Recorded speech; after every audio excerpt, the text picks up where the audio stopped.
Yes, I'm Merrill Cook. I am a former member of the Congress from the state of Utah.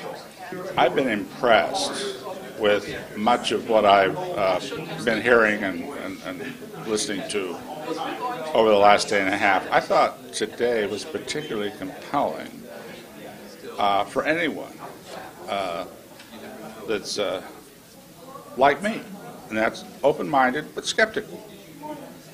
Because, you see, one of the things that this panel could decide, and may decide, and I think we're leaning toward it already, is doing anything we can to open up files, to stop what Mr. Bassett has called the truth embargo. Now, I witnessed today some very compelling testimony from members of the United States Air Force, where State Department acknowledgments are already indicating a cover-up. Now, to me, that says, open the files. I think this is maybe one of the most important things this panel might be able to help influence. And that's regardless of where this really leads in terms of questions of UFOs and ET.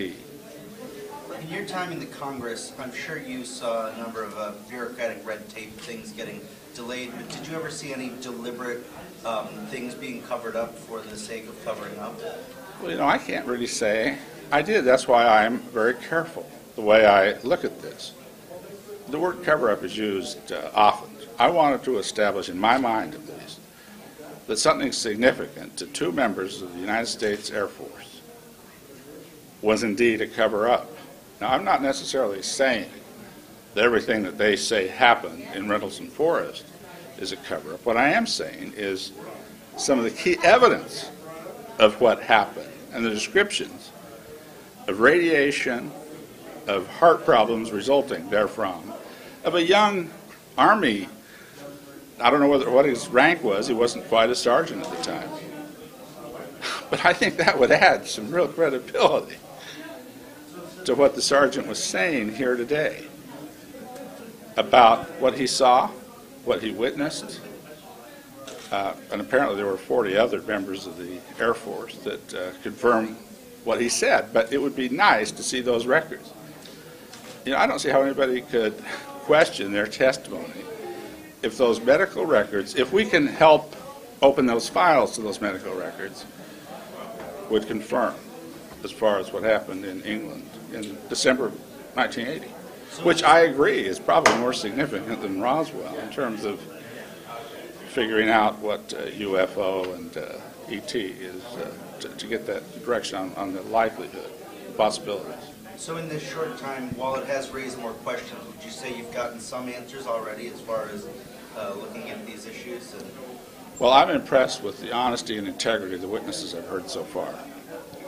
I have to say that I think Paradigm Research and Stephen Bassett in particular have absolutely raised witnesses that went far beyond what I thought was actually out there in terms of these important things that they've said, or sightings and feelings, and they're very credible. They don't exaggerate. They're not saying things that are outlandish.